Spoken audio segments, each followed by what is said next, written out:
अस्सलामुअलैकुम dear viewers, हम शेख सादी शिराजी की बुक दी गुलिस्तान अफसादी डिस्कस कर रहे हैं। शेख सादी शिराजी का ताल्लुक पर्शिया यानी ईरान से था।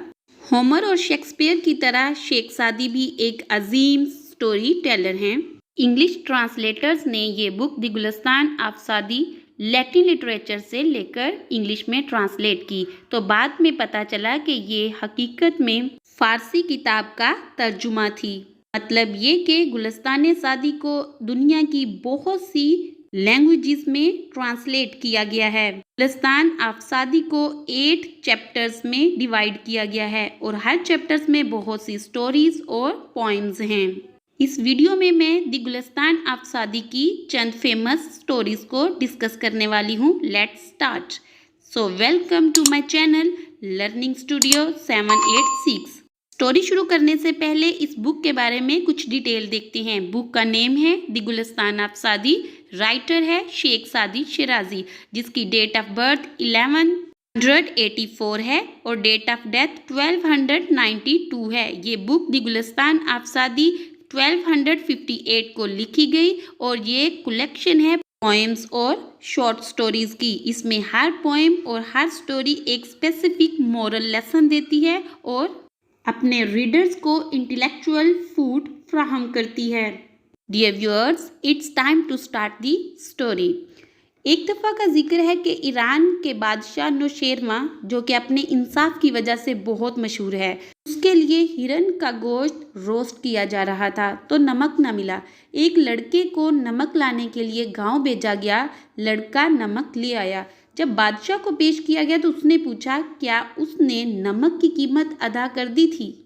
लड़के ने कहा नहीं। तो बादशाह सलामत ने कहा कि नमक की पेमेंट जल्दी से करो, ऐसा ना हो कि ये बात रवाज पा जाए और गांव तबाह हो जाए। जब पूछा गया कि इतनी छोटी सी चीज ले लेने से क्या नुकसान होगा, तो बादशाह सलामत ने कहा कि दुनिया में जुल्म की बुनियाद छोटी थी। असल गलती तो फाउंडर की होती है, ख्वाह बाद में आने वाले किसी ने भी उसे बढ़ाया, यहाँ तक कि ये मौजूदा हद तक पहुँच गया।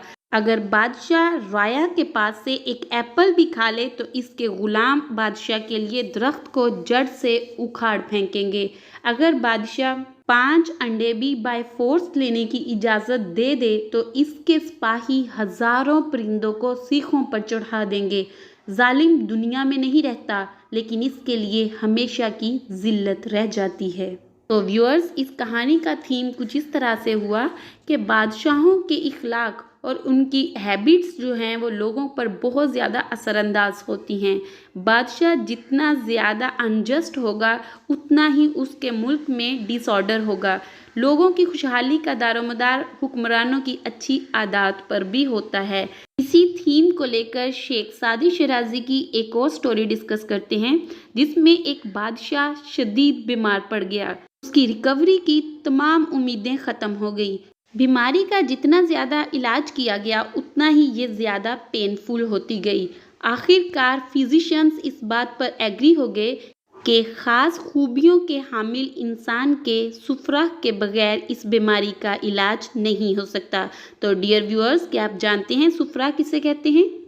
सुफरा हकीकत में एक पीले और जर्द रंग की रतूबत है जो जिगर में पैदा होती है और पित्ते में यानी गॉल ब्लैडर में जमा हो जाती है। वहां से नालियों के जरिए स्मॉल इंटेस्टाइन में चली जाती है और ये चिकनाई हजम करने में बहुत अहम किरदार अदा करती है और इसे पत या सुफरा भी कहते हैं। इसे इंग्लिश में बाइल बोला जाता है और किंग के ट्रीटमेंट के लिए इसी स्पेसिफिक बाइल की ज़रूरत थी। तो इस किस्म के इंसान की तलाश के लिए हुक्म जारी हो गया।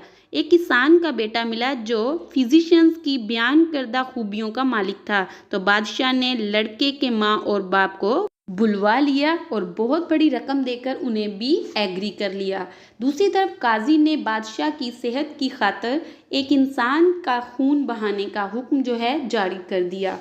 लड़के को कुर्बानगाह में लाया गया और एग्जीक्यूशनर को हुक्म दिया गया कि उसे कत्ल कर डाले। जब तमाम तैयारियां हो गई तो लड़के ने आसमान की तरफ देखा और मुस्कुराने लगा। बादशाह ने इस लड़के से पूछा कि तुम इस पोजीशन में भी मुस्कुरा रहे हो?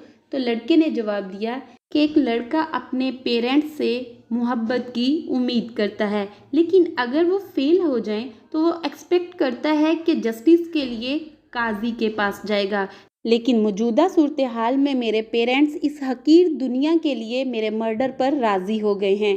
قاضی نے مجھے قتل کرنے کا حکم جاری کر دیا ہے۔